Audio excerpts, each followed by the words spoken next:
नमस्कार, आपके साथ मैं हूं तृप्ति विश्वकर्मा और आप देख रहे हैं न्यूज टाइम्स चाईबासा। इस बुलेटिन में आप सभी का स्वागत है। आइए नजर डालते हैं आज की जिले की खबरों पर।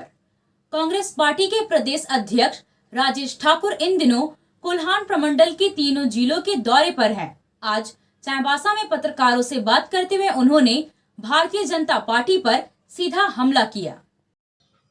राजेश ठाकुर ने कहा कि पूर्व सांसद और पूर्व प्रदेश अध्यक्ष लक्ष्मण गिलवा के नहीं रहने से भाजपा की स्थिति कोल्हान प्रमंडल के तीनों जिलों में काफी दयनीय है। एक विधायक तब तक नहीं है। उन्होंने कहा कि भाजपा के प्रदेश अध्यक्ष उम्मीदवार की तलाश में घूम रहे हैं। उनको 5 दिन का दौरा करने की बजाय यहीं रह जाना चाहिए। राजेश ठाकुर ने कर्नाटक चुनाव पर कहा कि कल का परिणाम बहुत कुछ बताएगा। बिल्कुल देखिए, उनका यहाँ संगठन बिल्कुल भी नहीं और दुखद ये है कि उनके जो संगठन के अध्यक्ष होते थे आज उनके बीच नहीं है। लक्ष्मण गिलवा, हम भी उनके प्रति श्रद्धांजलि अर्पित करते हैं, लेकिन ये सच्चाई है कि उनके बाद यहाँ संगठन में कुछ भी नहीं रहा है। और सच्चाई ये है कि वो तत्काल अपने उम्मीदवार की खोज में निकले हैं।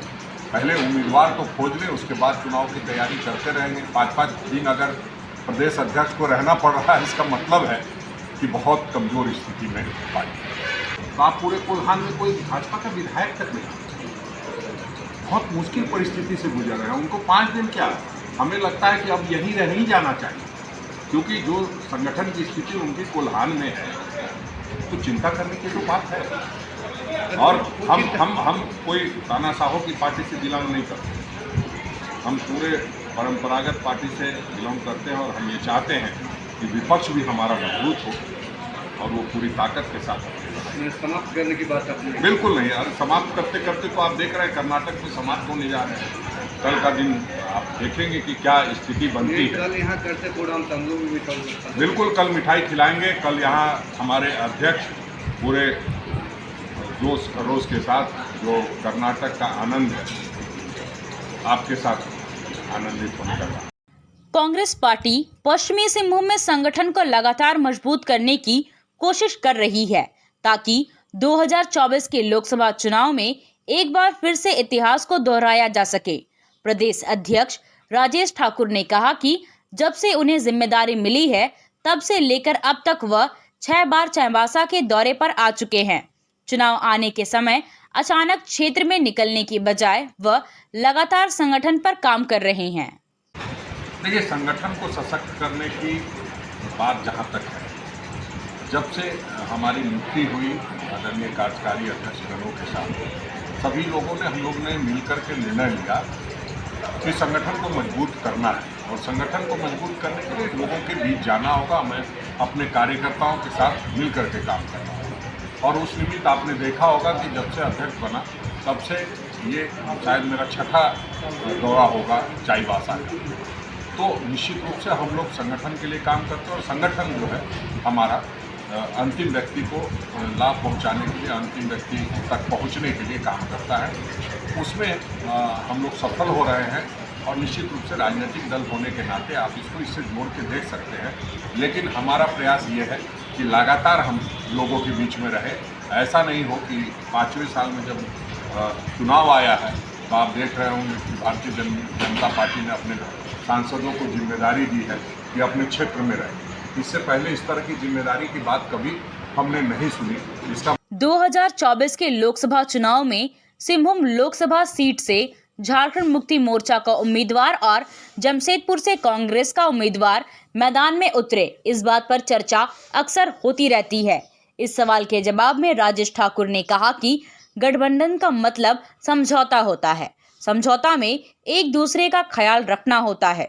दोनों पार्टियों के आलाकमान तय करेंगे कि कौन कहां से लड़ेगा। रही बात सिंहभूम सीट की, तो यहाँ पहले से हमारी सांसद है, इसलिए इस सीट को लेकर कोई आशंका की बात नहीं है। देखिए, गठबंधन जब भी होता है उसका दूसरा नाम समझौता होता है और समझौता का मतलब ये होता है कि आप एक दूसरे का ख्याल रखेंगे तभी समझौता होता है। तो हम समझते हैं ठीक है, कार्यकर्ता हैं, नेता हैं, सब लोग अपनी अपनी बात कहते हैं, लेकिन ये तो आला कमान तय करता है कि आदरणीय गुरु जी तय करेंगे कि गठबंधन में कौन लड़ेगा, कैसे लड़ेंगे। और जहाँ तक ये पश्चिमी सिंहभूम की बात है, चाईबासा सीट की बात है, आप जानते हैं हमारी सांसद यहाँ ऑलरेडी है, तो किंतु परंतु की कोई बात नहीं है। इसलिए हम लोग पूरी तन्मयता के साथ पूरे प्रदेश में लगे हुए हैं, और जब हमारा संगठन मजबूत होगा तो निश्चित रूप से गठबंधन को भी मजबूती है, इस सोच के साथ हम लोग काम करें। किशोरानंद तीर्थ जी महाराज 14 मई को चाईबासा आ रहे हैं। यहाँ उनके स्वागत में भव्य शोभा यात्रा का आयोजन किया जाएगा।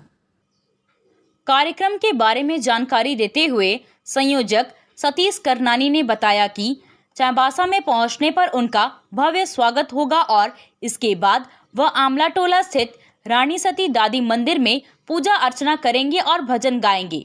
करनानी ने कहा कि चाईबासा के लिए किशोरानंद जी इसलिए भी खास है क्योंकि वह चाईबासा के ही रहने वाले हैं। लगभग 11 वर्षों पहले दाम्पत्य जीवन त्याग दिया।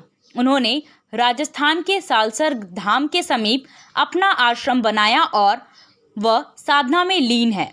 चाईबासा के लोग उन्हें किशोर पिरोजी वाला के नाम से भी जानते हैं, लेकिन अब वह किशोरानंद तीर्थ के नाम से जाने जाते हैं। हर्ष हो रहा है कि हमारे चाईबासा निवासी श्री किशोरानंद जी तीर्थ महाराज जी का आगमन चाईबासा की पावन धरती पे 14 मई को होना सुनिश्चित हुआ है। उनके कार्यक्रम की जानकारी आप सबों को देते हैं और ये चाईबासा वासियों के लिए गर्व की बात है कि आज चाईबासा से निकल के अपने गृहस्थ जीवन को त्याग करके उन्होंने अपने संन्यास जीवन में अपने आप को कन्वर्ट किया है और उनके आने की खुशी में हम लोगों उनकी भव्य स्वागत की तैयारी कर रहे हैं। क्या क्या कार्यक्रम होना है? शाम 6 बजे आम्रपाली होटल के सामने राम मुंदड़ा जी के आवास से एक भव्य शोभा यात्रा निकलेगी गाजे बाजे के साथ, और वो शोभा यात्रा आम्रपाली होते हुए पोस्ट ऑफिस चौक होते हुए कपड़ा पट्टी होते हुए रुंगटा चौक और दादी मंदिर तक जाएगी और वहाँ महाराज श्री द्वारा पूजन अर्चन का कार्यक्रम है, प्रसाद वितरण है और भजन संध्या का आयोजन किया गया है। और उसके बाद पधारे हुए सभी भक्तों की उपायुक्त अनन्य मित्तल एवं पुलिस अधीक्षक आशुतोष शेखर ने मंडल कारा एवं उत्पाद विभाग के क्रियाकलापों की समीक्षा की। चाईबासा मंडल कारा की सुरक्षा से संबंधित विभिन्न पहलुओं एवं पेयजल व्यवस्था पर चर्चा की गई। उपायुक्त अनन्य मित्तल ने बताया कि मंडल कारा में पेयजल व्यवस्था के तहत आउटस्लाइड जल संयोजन के कार्य को पूरा कर लिया गया है और इंटरनल जल संयोजन कार्य को जल्द से जल्द पूरा करने का निर्देश दिया गया है। उपायुक्त ने कहा कि सदर अस्पताल चाईबासा परिसर में कैदी वार्ड के निर्माण के लिए आदेश दिया गया है। योजना का प्राक्कलन भी तैयार है। अस्पताल परिसर में कैदी वार्ड के निर्माण से बीमार पड़ने वाले कैदियों को सुरक्षा व्यवस्था के बीच आवश्यकतानुसार इलाज उपलब्ध करवाने में काफी सहायक होगा। की सुरक्षा की बैठक आज की गई। इसमें हम लोगों ने मुख्य रूप से 2 मुद्दों पे चर्चा करी। एक तो मंडल कारा में पेयजल की व्यवस्था, जिसमें आउटसाइड कनेक्शन कंप्लीट हो चुका है और इंटीरियर कनेक्शन करने का हम लोगों ने निर्देश दिया है। साथ ही साथ हमारे सदर अस्पताल में कैदी वार्ड बनाने का आदेश दिया है, जिसका एस्टीमेट बनकर तैयार है और आगे आने वाले समय में कैदी वार्ड बनकर तैयार किया जाएगा, जिससे जो भी हमारे कैदी हैं जिनकी चिकित्सीय जांच और ट्रीटमेंट आवश्यक होती है उनको हम एक सुरक्षापूर्ण वातावरण में रखते हुए उनकी जांच कर सकेंगे। पश्चिमी सिंहभूम जिले में डीएमएफटी मद से चलने वाली व्यवस्था चलंत चिकित्सा दल के परिचालन के लिए जिला प्रशासन की ओर से आज पिरामल स्वास्थ्य फाउंडेशन के साथ MOU किया गया। जिले में संचालित इस परियोजना का प्रशासनिक कार्यकारी एजेंसी DRDA और चिकित्सा दल का संयोजन पिरामल स्वास्थ्य फाउंडेशन करेगा। MOU पर जिला प्रशासन की ओर से उप विकास आयुक्त Sandeep Bakshi, DRDA director KK Rajhans, NEP director Ejaz Anwar और पिरामल स्वास्थ्य फाउंडेशन से project director Nitin Ratnan, business development head Shiv Vemula और ऑपरेशन मैनेजर चरण मुखर्जी के द्वारा हस्ताक्षर किया गया। प्रोजेक्ट के बारे में जानकारी देते हुए उपायुक्त अनन्य मित्तल ने बताया कि वर्तमान MOU में परिचालन हेतु 4 वाहन शामिल है। जो जिला के विभिन्न क्षेत्रों, हाट बाजारों, आवासीय विद्यालयों में पहुंचकर लोगों के स्वास्थ्य की जांच करेंगे। इन वाहनों में सभी प्रकार के लेबोरेटरी टेस्ट, मेडिकल ट्रीटमेंट एवं दवाइयां उपलब्ध रहेगी। आज हम लोगों ने डीएमएफटी के माध्यम से डॉक्टर ऑन व्हील्स का एमओयू साइन किया पिरामल स्वास्थ्य फाउंडेशन के साथ। इसकी चयन प्रक्रिया लंबे समय से चल रही थी, जिसको पूर्ण करते हुए हम लोगों ने आज ये एमओयू साइन किया है। इसमें अभी 4 व्हीकल्स का एमओयू किया गया है, जिसमें ये विभिन्न क्षेत्रों में, हाट बाज़ारों में तथा आवासीय स्कूलों में जाकर सभी लोगों का चिकित्सीय जांच करेगा। इसमें सभी तरीके की लेबोरेटरी टेस्ट, साथ ही साथ मेडिकल ट्रीटमेंट और मेडिसिन अवेलेबल होंगी, जिसको संचालित किया जाएगा और एक कंटिन्यूस फॉर्मेट में एक सेंट्रल मॉनिटरिंग यूनिट के तहत ये कार्य करेगा। ये पूरे क्षेत्र में, खनिज प्रधान क्षेत्र में हेल्थ के माध्यम से हेल्थ के इंडिकेटर्स को इम्प्रूव करने में हमारी मदद करेगा। केंद्रीय माध्यमिक शिक्षा बोर्ड द्वारा आयोजित 12वीं बोर्ड की परीक्षा में Surajmal Jain DAV public school का परिणाम सराहनीय रहा। प्राचार्य रेखा कुमारी ने सभी उत्तीर्ण छात्रों को उनके उज्जवल भविष्य की शुभकामनाएं दी। विज्ञान संकाय से कुल 86 बच्चों ने एवं वाणिज्य संकाय से कुल 72 बच्चों ने परीक्षा में भाग लिया। विज्ञान संकाय से 94.4% अंकों के साथ इयान जयसूर्या प्रथम, 94.2% अंकों के साथ वत्सल राज अग्रवाल द्वितीय और 93.6% अंकों के साथ अभिनव कुमार सिंह ने तृतीय स्थान प्राप्त किया। वाणिज्य संकाय से 93.2% अंकों के साथ राज साव प्रथम, मोहम्मद आसिफ अल्ताफ 92.4% अंकों के साथ द्वितीय और मनस्वी जांगीड़ 91% अंकों के साथ तृतीय स्थान पर है। केंद्रीय माध्यमिक शिक्षा बोर्ड द्वारा संचालित 10वीं बोर्ड में Surajmal Jain DAV public school Chaibasa का परीक्षा फल उत्साहजनक रहा। परीक्षा में कुल 198 बच्चे शामिल हुए थे। परीक्षा फल 100% रहा। 97.2% अंकों के साथ फैज खान प्रथम, 96.8% अंकों के साथ अनंत खिरवाल द्वितीय और 95.8% अंकों के साथ कुमारी अनन्या, मोहित राज एवं उज्जवल कुमार ने तृतीय स्थान प्राप्त किया। आया आया नीलम शू में स्कूल का पोशाक, लड़का लड़की छोटा बड़ा मिलेगा हर नाम। नीलम शू, जी हाँ, नीलम शू का वादा, दाम कम मजबूती ज्यादा। नीलम शू, राजाबाड़ी गली, सदर बाजार चाईबासा। आया आया नीलम शू में स्कूल का पोशाक, लड़का लड़की छोटा बड़ा मिलेगा हर नाम। नीलम शू लेकर आया है सभी स्कूलों का स्कूल ड्रेस। डीएवी स्कूल, संत जेवियर स्कूल, जिला स्कूल, एसपीजी मिशन, संत विवेका, रुंगटा, स्कॉट स्कूल इत्यादि के school dress, school bag, school जूते, मोजे, स्कूल बेल्ट, टिफिन बॉक्स इत्यादि उत्तम क्वालिटी के किफायती दामों में उपलब्ध है, तो अवश्य पधारें। नीलम शू, राजाबाड़ी गली, सदर बाजार चाईबासा। जी हाँ, नीलम शू का वादा।